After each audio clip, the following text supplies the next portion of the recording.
Praise the Lord. Prions le Seigneur. Seigneur Dieu Tout-Puissant, merci pour cette grande opportunité que nous avons trouvée, nous venant de toi. Nous sommes arrivés à un point capital de la vie humaine, surtout celle de la femme. Apprends à tous beaucoup de choses qui nous fixent dans ta pensée. Bénis, n'est-ce pas, toute femme qui est branchée maintenant. Merci Seigneur. Au nom de Jésus, j'ai prié. Amen. Une aide semblable. Genèse chapitre 2 et le verset 18.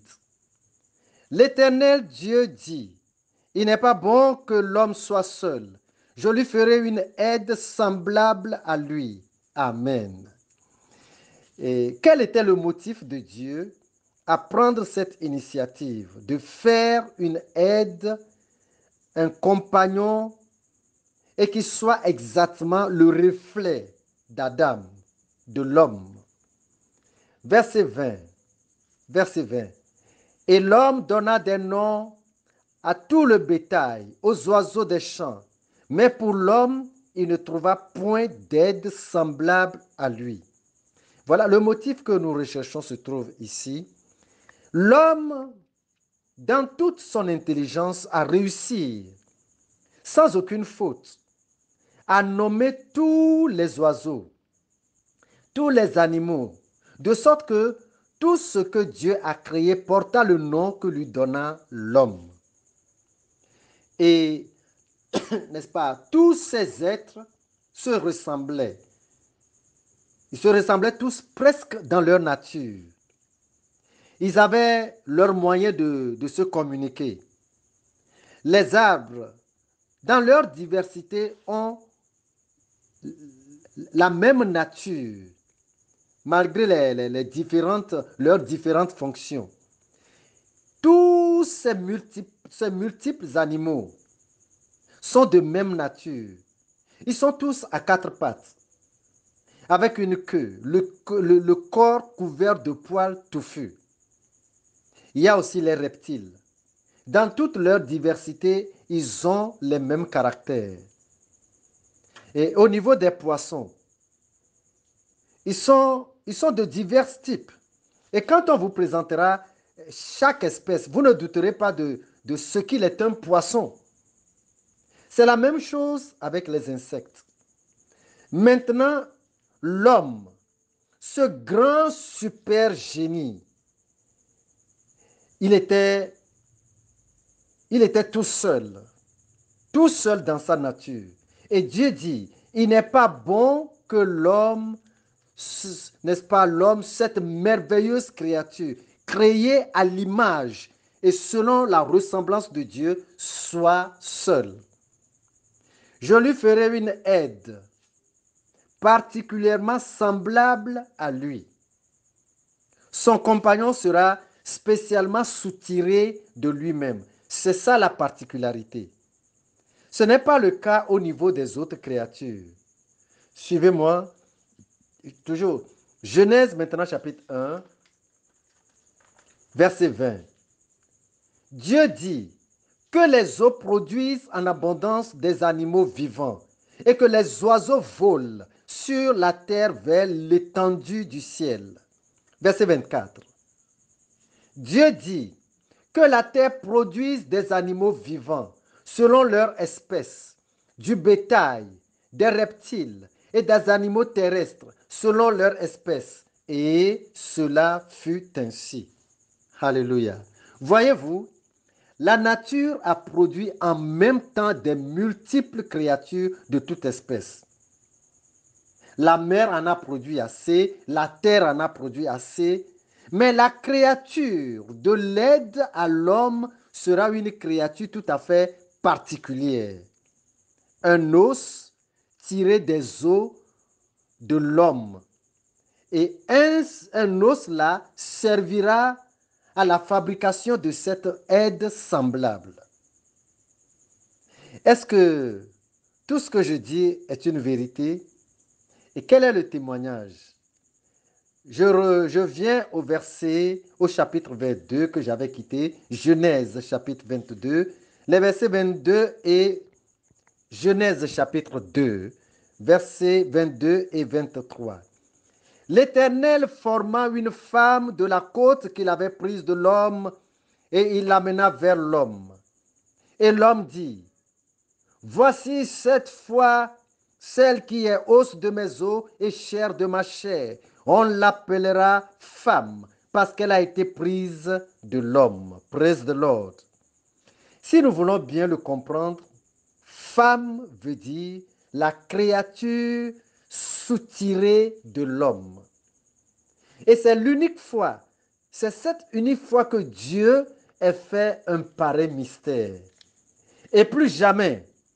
Donc la femme est purement une dérivée de l'homme, un produit de l'homme, une nette partie de l'homme. L'homme dit, waouh, ça c'est l'os de moi-même, c'est encore ma propre chair. Elle vaut le nom de femme. Le meilleur des noms venant, n'est-ce pas, de la génialité de l'homme, venant de la grande sagesse de l'homme. L'homme, il est le père biologique de la femme. Et cette femme est faite pour l'homme et pour être sa compagne. Alléluia. Sa compagne, pour accompagner l'homme dans sa mission, pour partager avec l'homme ses occupations, pour partager avec l'homme ses idées, ses joies, ses peines, pour partager avec l'homme sa vie. Voulez-vous comprendre pourquoi je parle comme ça? Si oui, c'est bien de le savoir. Et je vous descends, ou bien je vous monte en 1 Corinthiens au chapitre 11 et le verset 8 et 9. 1 Corinthiens chapitre 11, je dis verset 8 et verset 9. Alors, verset 8, je dis que vous avez raison de comprendre, n'est-ce pas, de comprendre les choses. Verset 8, en effet, l'homme n'a pas été tiré de la femme, mais la femme a été tirée de l'homme. Verset 9, et l'homme n'a pas été créé à cause de la femme, mais la femme a été créée à cause de l'homme. Alléluia. Alors, qu'est-ce que Dieu, vous avez bien compris que l'homme n'est pas tiré de la femme, mais plutôt la femme est tirée de l'homme.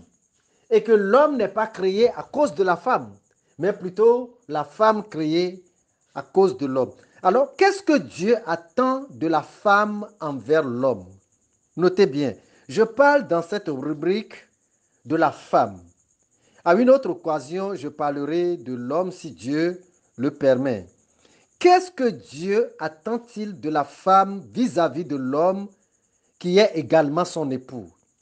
Éphésiens chapitre 5 et son verset 22. Éphésiens chapitre 5, verset 22. Verset 22. Femmes, soyez soumises à vos maris comme au Seigneur. Gloire à Dieu. Cela se comprend aussi autrement. Cela se comprend autrement. Ça se comprend que soyez soumises à vos maris comme si vos maris sont pour vous un Seigneur. Praise the Lord.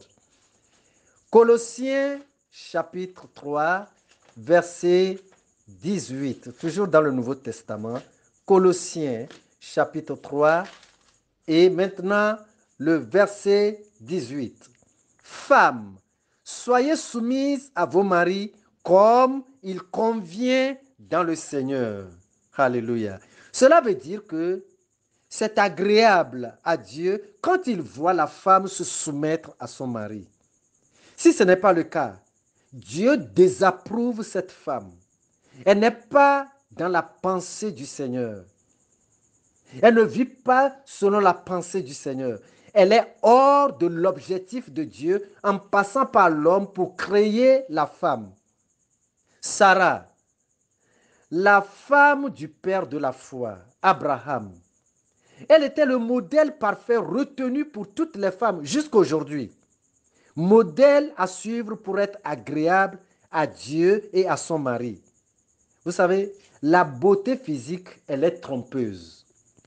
Laissez-moi. Pour terminer, je vous lis, le temps est parti. Je lis pour vous 1 Pierre chapitre 3 et juste son verset 6. 1 Pierre chapitre 3, son verset 6. Voici le verset 6. 1 Pierre chapitre 3, verset 6. Comme Sarah qui obéissait à Abraham et l'appelait mon Seigneur, et l'appelait son Seigneur. C'est d'elle que vous êtes devenues les filles en faisant ce qui est bien, sans vous troubler par aucune crainte. Alléluia. Alléluia. Il me plaît de vous relire ou qu'on relise ensemble ce passage. 1 Pierre, chapitre 3, verset 6. Comme Sarah qui obéissait à Abraham et l'appelait son Seigneur, c'est d'elle que vous êtes devenues les filles en faisant ce qui est bien, sans vous troubler par aucune crainte. Chaque femme sera considérée comme la fille de Sarah en marchant dans ses traces d'obéissance et de soumission à son mari. Et c'est ainsi que la femme, malgré sa faiblesse, gardera sa dignité de femme tirée de l'homme. Et cela, elle aura une beauté spirituelle et d'un parfum agréable à Dieu et aussi à son mari. Son mari ne sera jamais rassasié d'elle. Et toutes ces influences seront toujours positives sur son mari. Ses larmes briseront toujours le cœur de son mari. Elle sera chaque jour dans la chair de son mari comme un nouveau-né pour sa maman. Vous pouvez devenir une pareille femme en vous appuyant complètement sur Jésus-Christ. Ce Jésus, il est le seul capable de vous refaire dans cette gloire féminine. Praise the Lord. Que Dieu vous bénisse au nom de Jésus-Christ. Propagez avec force ce petit message de vie, n'est-ce pas, de manière à atteindre, si possible, toutes les femmes du monde entier. Mon nom est Séraphin Kofi Zozo. Mon contact en ligne est plus 228 90 09 16 82. Soyez bénis. Amen.